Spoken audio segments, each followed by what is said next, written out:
নমস্কার, গ্রিন সোলারের একটা নতুন ভিডিওতে আপনাদের সবাইকে স্বাগত। আজকে আমরা ব্যারাকপুরের খড়দা এলাকায় এসেছি। আমাদের এখানে 5 কিলো একটা সোলার সিস্টেম ইনস্টল হয়েছে। এটা অনেকদিন আগে হয়েছে। আমরা আজকে রিভিউ নেওয়ার জন্য এসেছিলাম যে কাজ কিভাবে করছে, ফাংশন ঠিকঠাক হচ্ছে কিনা, জেনারেশন ঠিকঠাক হচ্ছে কিনা। সাধারণত আমরা ইনস্টল করার পর একটা দিন আসি এখানে ইনস্টল হয়েছে কিভাবে সেটা দেখার জন্য এবং তার জেনারেশন ঠিকঠাক হয়েছে কিনা, মেশিনের পারফরমেন্স ঠিক আছে কিনা, ব্যাটারি ঠিকঠাক কাজ করছে কিনা। ঠিক আছে, আজ আসুন দেখি এখানে দেখাচ্ছি সোলার প্যানেল কি কি বসানো আছে। এখানে 575 ওয়াটের 9টা প্যানেল বসানো আছে, যেহেতু 5 কিলো সিস্টেম। পাঁচ 9টা 575 বাইফেসিয়াল টপকন লাগানো আছে। অনেকের কোশ্চেন হবে এখানে যে টপকন বাইফেসিয়াল যদি হয়ে থাকে তাহলে টিনের শেডে লাগানো হলো কি করে। দেখুন, বাইফেসিয়াল হলে যে আপনাকে সবসময় 6 ফিট ওপরে লাগতে হবে এরকম কোনো ব্যাপার না। আমরা জেনারেশন করতে পারি, কিন্তু হ্যাঁ, 6 ফুট ওপরে থাকলে যে জেনারেশনটা হবে সেই জেনারেশনটা হয়তো দিতে পারবে না, বাট 550-এর মতন জেনারেশনটা আমরা পাবো। ঠিক আছে, আরেকটা জিনিস আপনাদের দেখাতে চাই, সোলার প্যানেলকে মেনটেনেন্স করা খুব ইম্পর্টেন্ট। মেনটেন মানে যেটা জল দিয়ে ধোয়া, শুধুমাত্র জল ওয়াশিংটাই খুব ইম্পর্টেন্ট। দেখুন এখানে প্যানেল ওপর কিন্তু ধুলো পড়ে গেছে।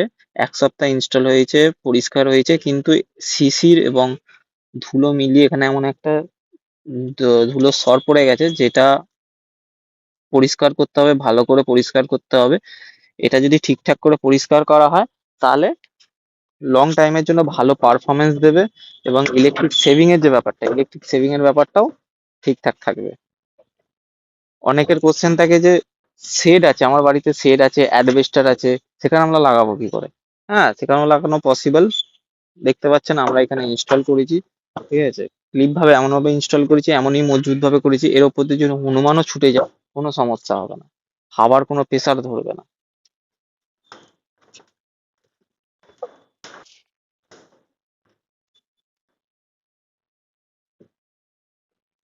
স্টপ।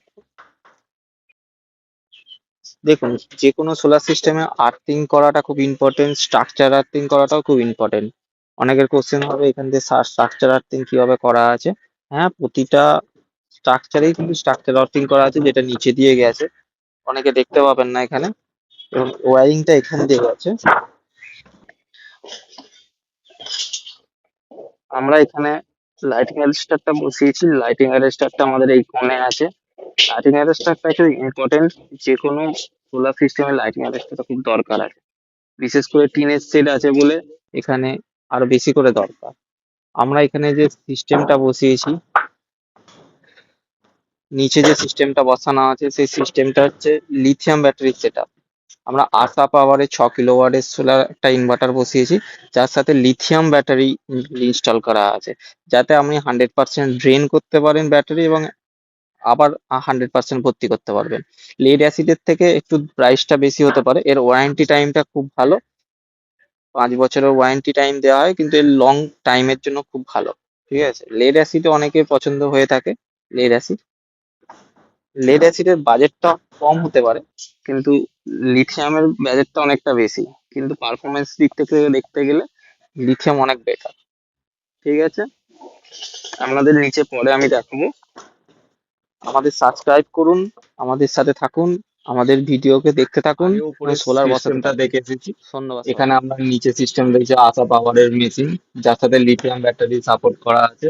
লিথিয়াম ব্যাটারিটা হ্যান্ডমেড লিথিয়াম, কোনো কোম্পানির লিথিয়াম আমরা ক্যালিব্রেশন করে লাগিয়েছি।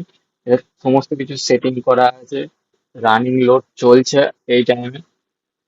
সামনে এসে দেখলে দেখতে পাবো যে কি রকম কি রানিং হচ্ছে। One of the best machine আশা পাওয়া। Output 220 volt, 5% load. অ্যাম্পিয়ার কত যাচ্ছে, সোলার থেকে অ্যাম্পিয়ার কত নামবে। এখন ভোল্টেজ নামবে 120 ভোল্ট।